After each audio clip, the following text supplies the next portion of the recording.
bem. Eu sou Sandra Bassi, eu sou do Bom Dia Comex, eu sou docente e sou fundadora de uma plataforma de treinamento para jovem, pensando em universitário. Então, eu trago uma linguagem mais jovial, pensando em básico de comércio exterior, pensando em todos os treinamentos aí de comércio exterior. Eu tenho 25 anos na área de comércio. E hoje, essa proposta mexer um pouco com a cabeça de vocês. A gente vai falar sobre o amanhã das cadeias de logística integradas. A gente vai pensar um pouquinho num macro panorama, e a Ana vai falar um pouquinho sobre o amanhã mesmo da logística e a teoria das restrições. E eu vou começar lá na Segunda Guerra Mundial. Eu vou começar lá no final da Segunda Guerra Mundial. Quando acabou a Segunda Guerra Mundial, a gente teve um acordo chamado Acordo de Bretton Woods, né? E por que isso é importante? Porque os Estados Unidos ele saiu como um grande financiador de países que saíram economicamente complicados aí da guerra, né? Eu estou falando de França, Alemanha, até mesmo o Japão. Aí os Estados Unidos viu isso uma oportunidade, falou assim: opa, vou emprestar. Vou sair emprestando dinheiro, mas para isso, para esses países acreditarem no dólar, eles falam assim: não, você tem que atrelar o ouro. Não é assim, não vou acreditar. Não é assim que você faz uma moeda de reserva. Aí os Estados Unidos falam assim: então, vou atrelar, vou fazer como reserva de moeda mesmo, vou atrelar o ouro. Isso é fundo. Pois muito bem, isso foi a aplicação de um mundo que começou com cooperação.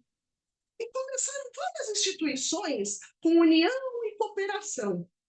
Surgiu a OMC, a Organização Mundial do Comércio, surge a ONU, surge a OMA, a Organização Mundial das Aduanas, que a gente conhece bem, né? Claro que ela tomou mais forma uns 20, 25 anos depois, mas surgiu ali, né?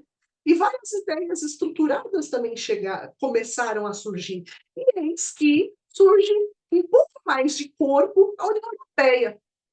E a União Europeia como um bloco econômico, já numa outra fase da globalização um pouco mais interessante, no qual você, antes dos anos 2000, né, eu estou falando um pouquinho antes, porque os anos 2000 foi um marco para a União Europeia, mas antes eles começaram a estandarizar os produtos, né? Então, para que a União Europeia possa, como um bloco, poder comercializar entre eles, começou toda uma estandarização e padronização dos produtos.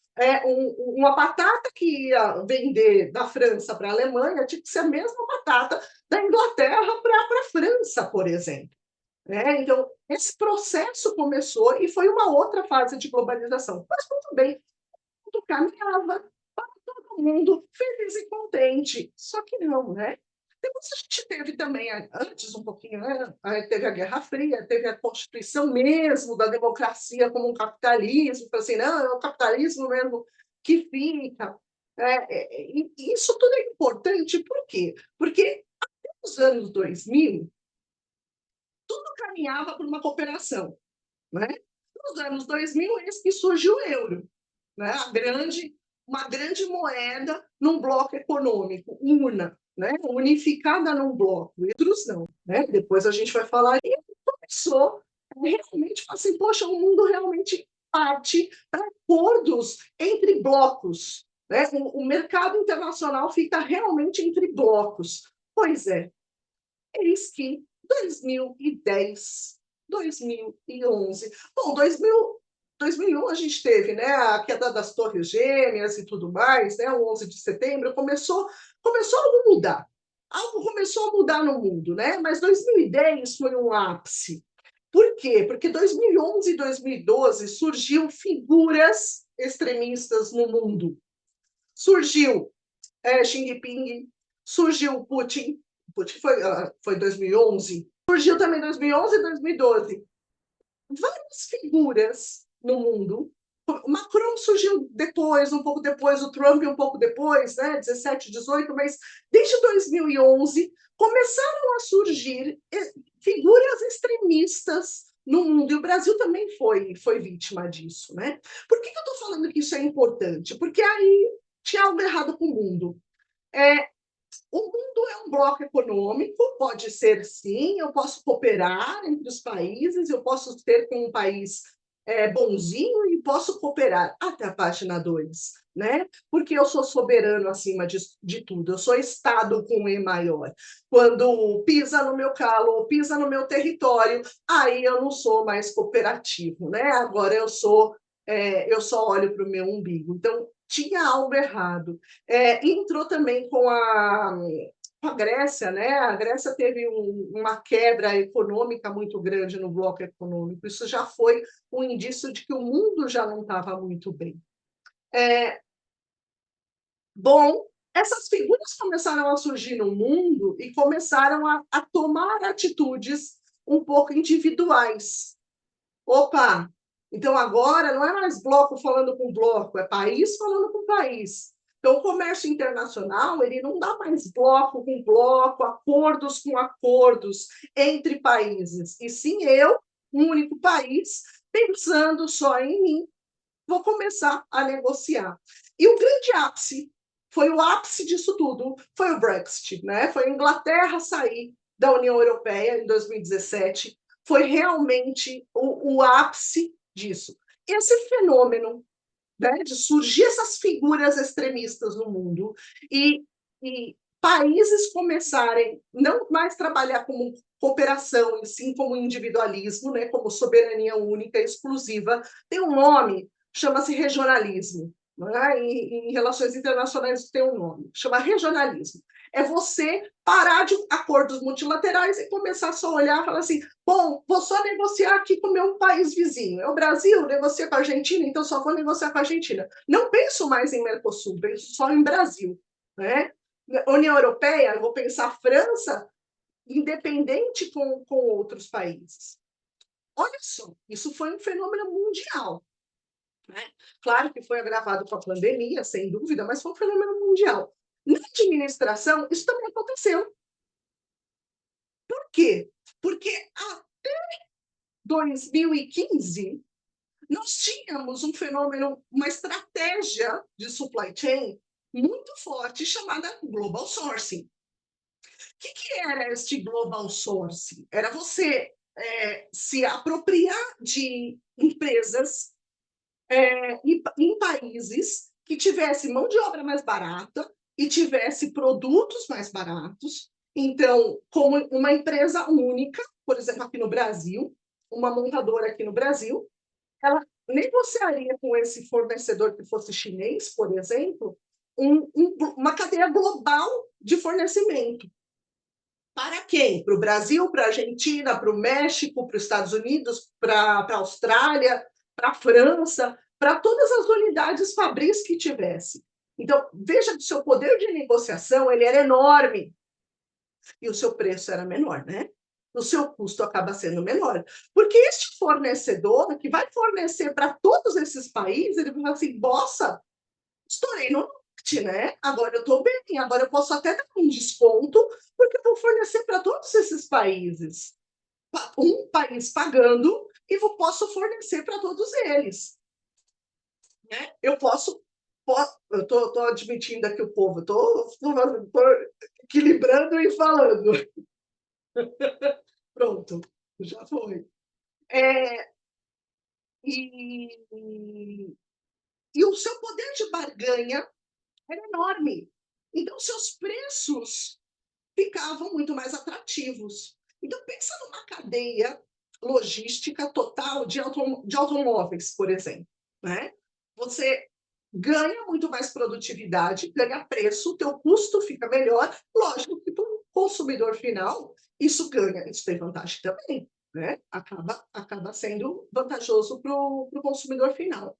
Pois muito bem, depois de 2015, começa a surgir um outro tipo de fenômeno, né? Em função de regionalismo, em função do mundo, aí surgem essas figuras, né? Vladimir Putin, surge o Xi Jinping, surgem outras figuras, e até o Brasil foi sim vítima de regionalismo, né? Nós estamos sendo ainda vítima de regionalismo. Surge o friendshoring, né, que a gente vê esse fenômeno acontecer. Eu paro, como país aqui, de negociar com todo mundo.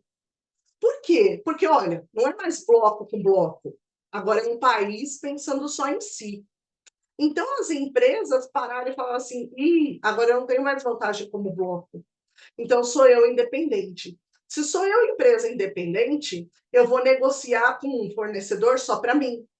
Você concorda que o custo é maior?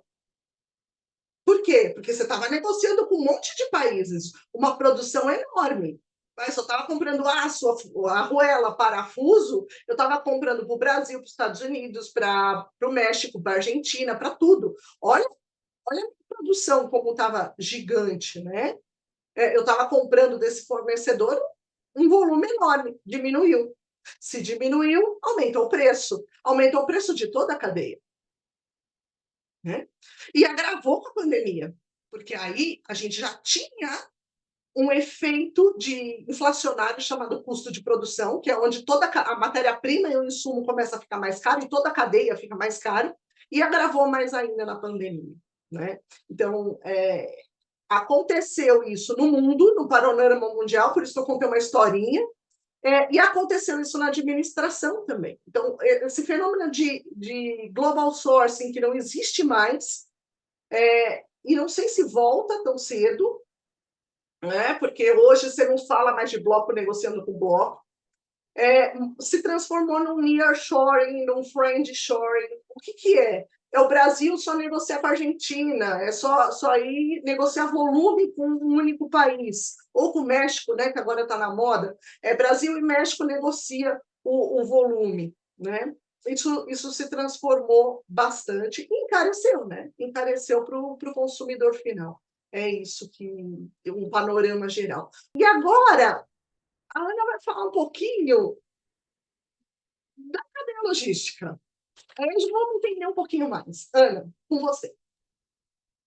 Super obrigada, Sandra. Que aula, né? Tipo, esse é um assunto que eu não exatamente domino, então eu sempre fico encantada em ouvir essas visões de economia que eu acho que são super importantes para a gente entender o mercado como um todo. E entendendo o mercado como um todo e a quantidade de incertezas que a gente tem nele, eu tenho, acho que apenas uma certeza, que a gente precisa ter dados para tomar decisão. E talvez se a gente for pensar que qual que é o amanhã da cadeia logística, né? Eu acho que é muito baseado em dados. Então, só fiz esse gancho, deixa eu me apresentar rapidinho, e aí eu já começo explicando um pouquinho do meu ponto de vista, tá? Então vamos lá. Eu sou a Ana Vale, eu sou fundadora da Flows. A Flows é uma startup, é uma plataforma para integração e automação de fluxos de operações de logística e comércio exterior. Então, enfim, sou engenheira, sou mineira, sou apaixonada por pessoas, processos, tecnologia e logística e comércio exterior, né? Eu brinco que eu acho que eu nunca vi, acho não, eu nunca vi alguém que falou assim, eu já fui da área de logística ou da área de comércio exterior e hoje eu não sou mais. Eu não sei o que acontece, mas quem entra nunca sai, e eu sou uma dessas pessoas que vim da engenharia de produção para essa área, me apaixonei e nunca mais saí. Então agora eu vou tentar fazer esses ganchos do que eu penso, né? Do amanhã da logística. Uma outra coisa que eu acho que amanhã da logística já é hoje. Então, acho que a Sandra trouxe aí vários aspectos, várias mudanças, e as coisas, elas estão acontecendo e é agora. E aí, só trazendo um pouquinho de conceito, né? O que que significa, resumindo, né? O que que é a cadeia de suprimentos? Se a gente for resumir muito, muito, muito. São três fluxos: fluxo de materiais, o fluxo de informações e o fluxo financeiro. E aí, o que que seria a logística perfeita e, sei lá, utópica da vida? O teletransporte. Eu quero aquele produto, no momento que eu quero, ele está aqui, ok? Então, eu vou tentar trazer esse gancho para mostrar o que que eu imagino das cadeias logísticas integradas e o mais ideal possível, tá? Se o importante, né, toda essa logística, toda essa integração em processos, elas precisam funcionar para que a gente tenha a carga, o material, o produto, o que a gente quiser, na hora que a gente quer, então significa que quanto mais fluido for esse processo, melhor. Então quanto mais integrado, melhor. E fazendo um parênteses, eu ouvi de um consultor que eu admiro muito de logística, ele falou o seguinte, que uma carga só tem valor quando ela está na mão da pessoa. E aí eu vou trazer disso o conceito do Lean. Eu falei que eu sou engenheira, né, então eu trabalho muito com Lean, com teoria das restrições, Six Sigma. No Lean, a gente fala que tudo que não agrega valor é desperdício. Então, na logística, o que que agrega valor exatamente é o transporte, para trazer a carga, né, a carga aqui na nossa mão. O resto todo, ele é desperdício. Então, como que a gente faz para identificar esses desperdícios?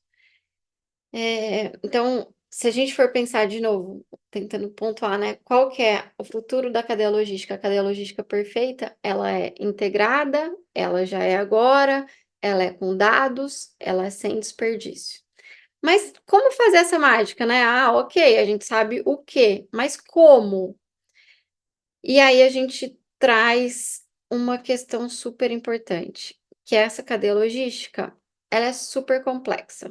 Ela tem vários players, ela tem vários intervenientes, e eles não são conectados.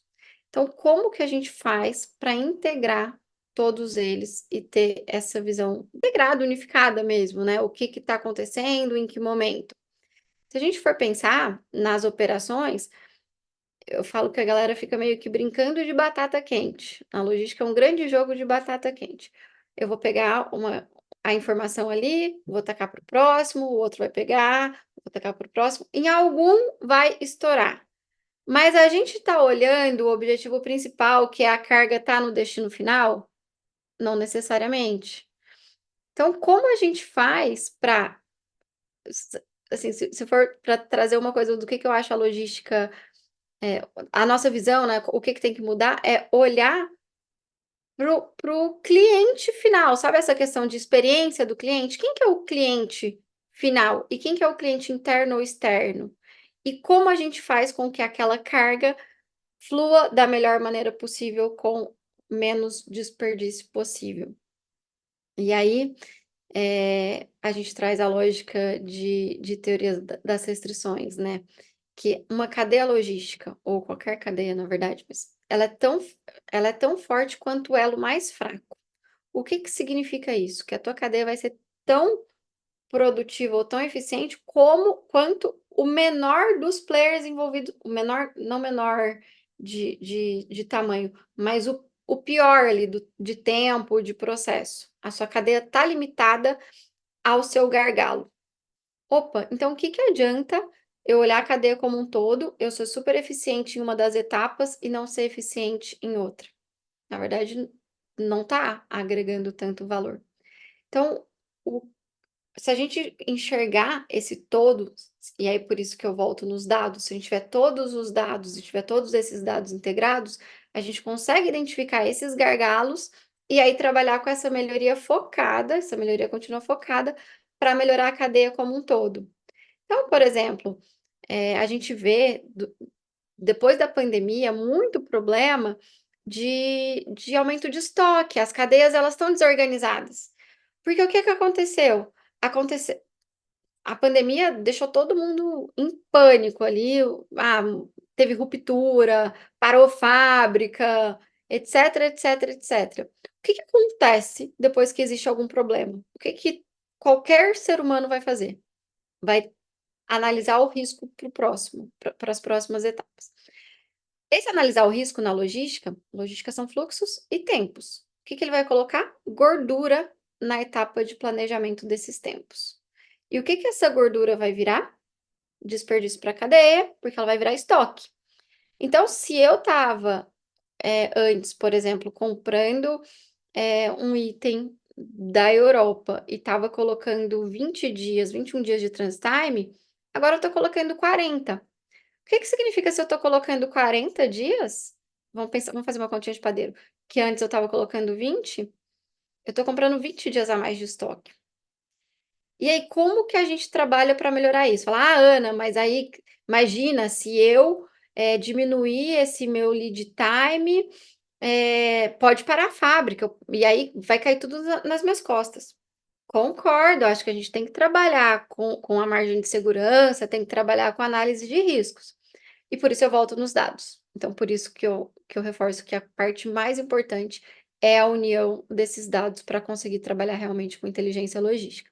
Porque agora já passou um tempo que dá para a gente ir entendendo qual que é esse novo comportamento.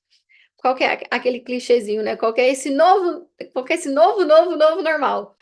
Mas se a gente ficar se baseando no passado, a gente vai ainda tomar a decisão errada. Então, quanto mais dado a gente tiver para guiar a nossa tomada de decisão e que isso seja online real time, melhor. E para isso, a gente precisa ter as integrações desses fluxos, né? A visibilidade realmente de ponta a ponta. E eu lembro que, assim, quando eu estava na faculdade, eu fiz engenharia na Federal de Santa Catarina, e eu sempre fui muito apaixonada por Lean, por PCP, então planejamento e controle da produção. E eu juro que eu achava que era tudo super integrado, sabe? Sei lá, na hora que eu tomei um café aqui, esse café vai disparar a produção. Vão fingir que eu tomei um café de cápsula. Vai voltar, dar a produção lá para a cápsula, que vai dar a produção para o produtor. Sensacional! Isso é o sonho, isso é o grande propósito da Flow, sabe? Integrar tudo isso. Mas hoje ainda não acontece. Exatamente pela falta de integração entre os players, entre os sistemas e o excesso de informação.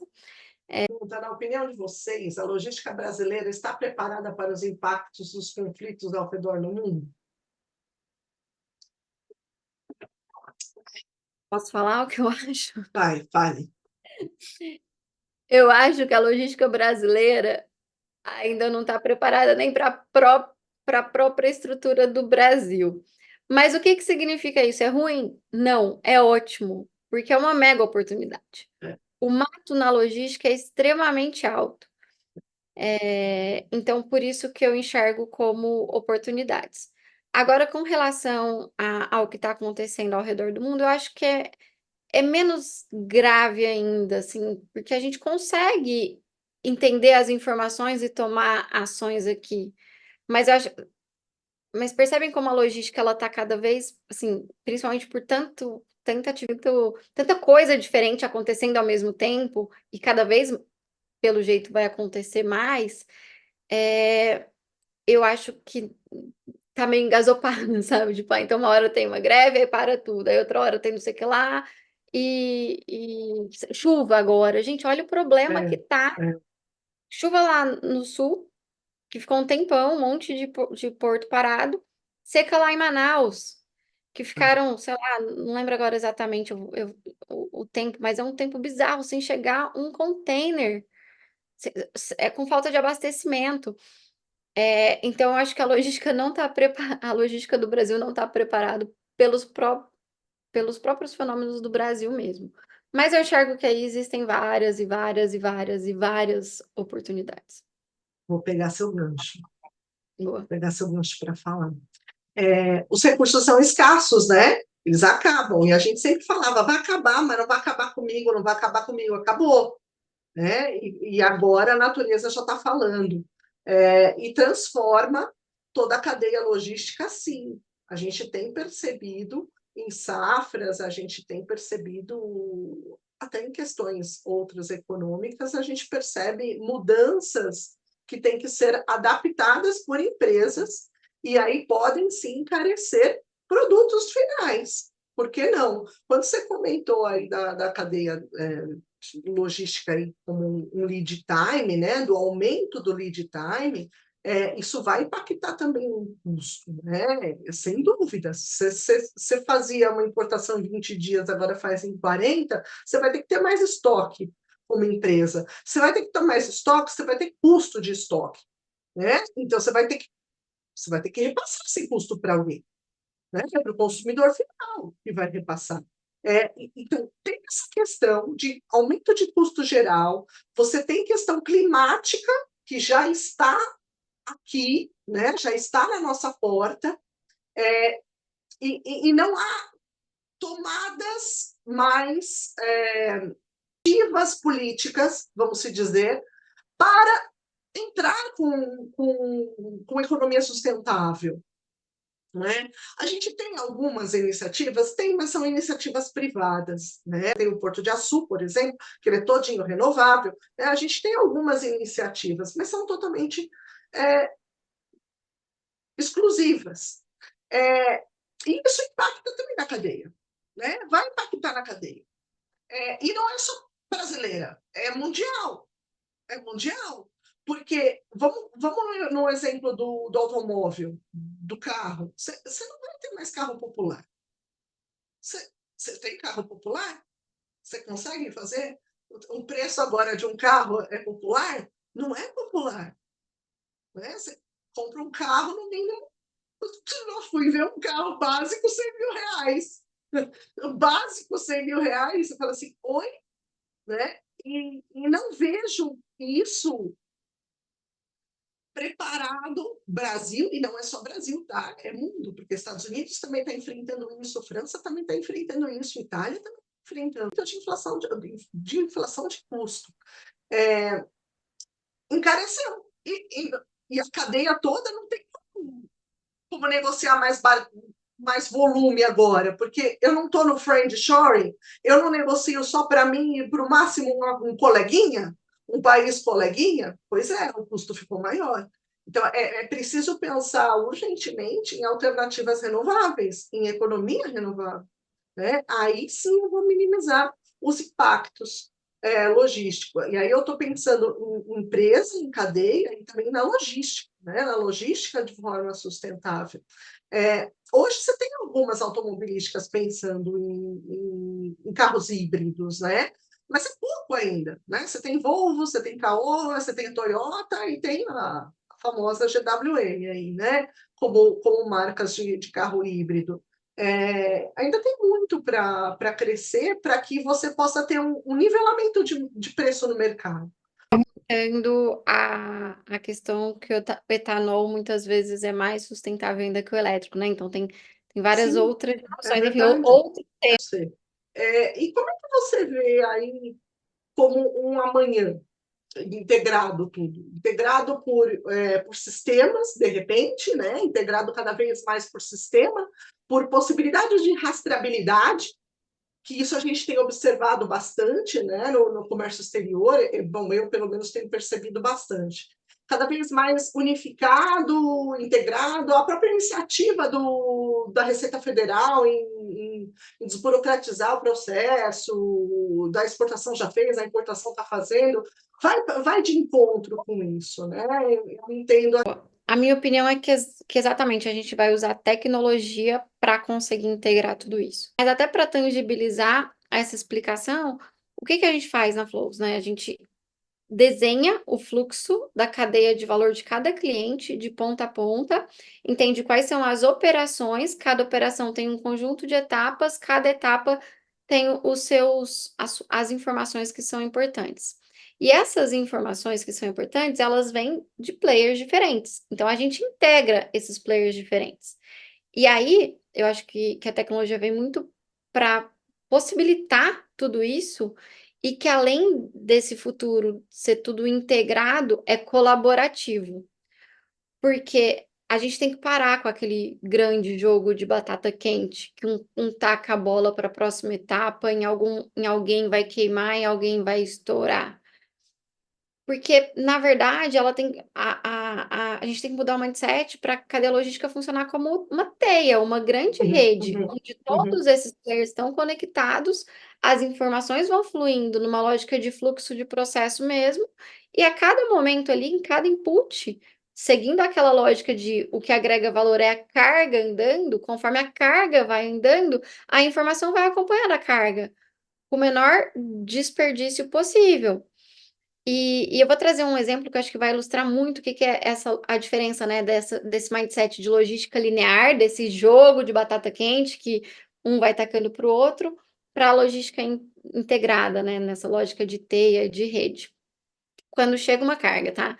Vamos supor que a gente está comprando algo da da China, qualquer lugar, mas enfim. Aí ela vai chegar aqui no porto, aqui no Brasil, depois aí tem os trâmites de desembaraço, depois disso vai ser liberado para transporte. Uhum. Normalmente como que acontece? Foi liberado para a hora que chegou a carga, muitas vezes que o despachante vai saber tudo isso e vai correr para tomar as atividades de registro, etc e tal. Aí foi liberado para a hora que está tudo liberadinho ali, vai ser liberado para transporte. Aí o que que a empresa vai fazer? Vai avisar a transportadora. A transportadora vai fazer o quê? "Opa, aquela carga está liberada agora, eu vou programar um caminhão para ir até o porto para buscar a carga e tal, tal, tal". Depois disso vai chegar na fábrica, muitas vezes já vai ter fila ali na fábrica. Opa, tudo isso a gente conseguiria ter planejamento. Eu conseguiria, por exemplo, saber que a carga vai chegar, olhando a data estimada de chegada ali do navio, que aquela carga vai chegar dia 1 de fevereiro, vamos É, pensar amanhã, dia 2 de fevereiro. Opa, o despachante já consegue fazer várias atividades antecipadamente. sim. Aí ele consegue saber um tempo médio de desembaraço por terminal e já programar a transportadora para buscar a carga, vou chutar, tá, por exemplo, dia 3. E a Uhum, armazenagem uhum, para o segundo período vai vencer dia 4 ou dia 5. Então você sim, tem essas margens para evitar custo também, uhum, mas você está trabalhando a cadeia inteira integrada, todos os players sim, conseguem saber o que que sim, vai acontecer, sim. porque tem essa visibilidade. É, E é muito sim. legal nisso que saiu um estudo da Receita Federal, Uhum. que 40% do tempo de uma importação, por exemplo, é responsabilidade do importador. E é exatamente nesse aspecto, sabe, de: "Opa, terminou um processo que eu vou começar o outro, terminou o outro que eu vou começar o outro". As coisas vão acontecendo em lote, quando na verdade poderiam acontecer em fluxo com essa visibilidade, com essa integração.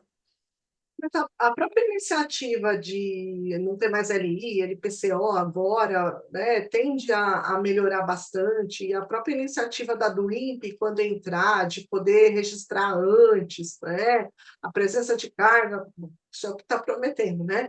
E eu acredito que vai fazer. Mas esse Vai ponto é importante, porque vai fazer essa parte, é, mas e o resto? E o antes no fornecedor, e o depois na é, transportadora.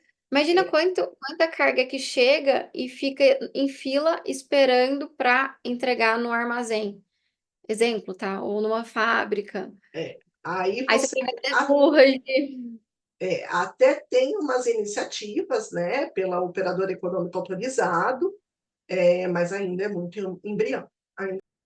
Eu vejo amanhã aí da cadeia logística, pelo panorama mundial, entendeu? Eu vou falar por economia uhum, internacional aí.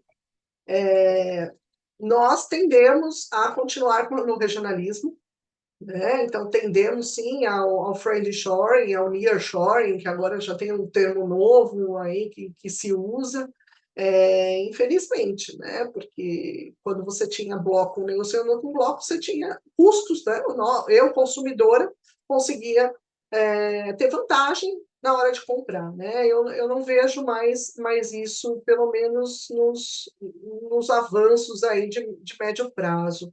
Muito por causa de cenário mundial também de guerra, né? Você tem um agravamento disso, o fim do global sourcing, né? E que muitos também dizem que é o fim da globalização e tudo mais, é, não se associa à Covid, né? Não é associado a esse fenômeno à pandemia. Vem desde 2015 e foi em consequência do regionalismo, né? Que a gente continua nisso.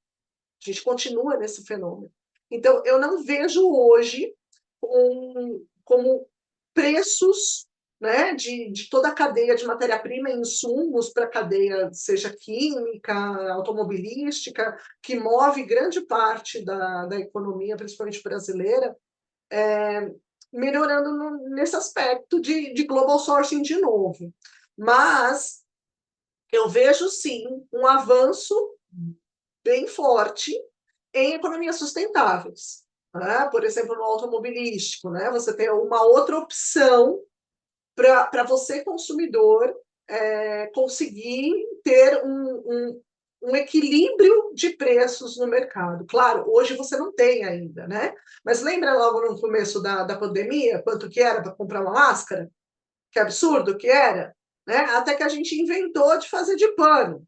Aí a gente nivelou o preço no mercado, foi isso que aconteceu. E aí as máscaras começaram a cair de preço e nivelou o preço no mercado. Eu acredito que isso vai acontecer sim nas principais cadeias internacionais aí, que eu estou falando de agronegócios, automobilísticos, indústria de transformação principalmente, né? Que não é só no Brasil, né? O Brasil depende disso, mas é global. Incluindo bem amplo. Eu acho que, de novo, né, eu vou repetir, mas é que eu acho que é importante. Eu acho que o amanhã do futuro da cadeia hoje, eu acho que uma certeza que a gente tem é que as coisas são muito dinâmicas e cada vez mais dinâmicas. Então, a gente precisa estar preparado para mudanças. E eu acho que essa preparação vem muito de dados, né? Tendo dados para guiar tomadas de decisão de forma muito rápida. Essa cadeia precisa ser muito resiliente, opa, precisa ser flexível também, e para a cadeia logística ser resiliente, ser flexível, isso depende de pessoas, né? É muito muito sobre pessoas. Então, as pessoas também precisam ser resilientes, flexíveis, ter essa visão do todo, estar sempre atento ao que tá acontecendo no mercado, trabalhar com o macro, também trabalhar com os dados próprios ali do negócio, e colaborativa, porque eu acho que na cadeia logística ou na vida ninguém faz nada sozinho, né? Então, quanto mais colaboração tiver, e a logística é uma coisa linda de colaboração, porque uma coisa é totalmente dependente da outra, quanto mais colaboração tiver também, mais eficiência a gente vai trazer. E só para finalizar, eu acredito muito no poder da logística como poder de transformar o Brasil com competitividade e produtividade. O mato é muito alto, os custos logísticos ainda são muito altos, então são grandes oportunidades para realmente diminuir o custo Brasil, né? E também colocar ali o Brasil muito mais. A gente ter competitividade também para exportar muito, que ainda tem muita coisa para gente. Espero que vocês tenham aproveitado. Segue a gente nas redes sociais Aninha e, Vale e e no até o LinkedIn. próximo webinar. Obrigada, gente. Até a próxima. Até. Até.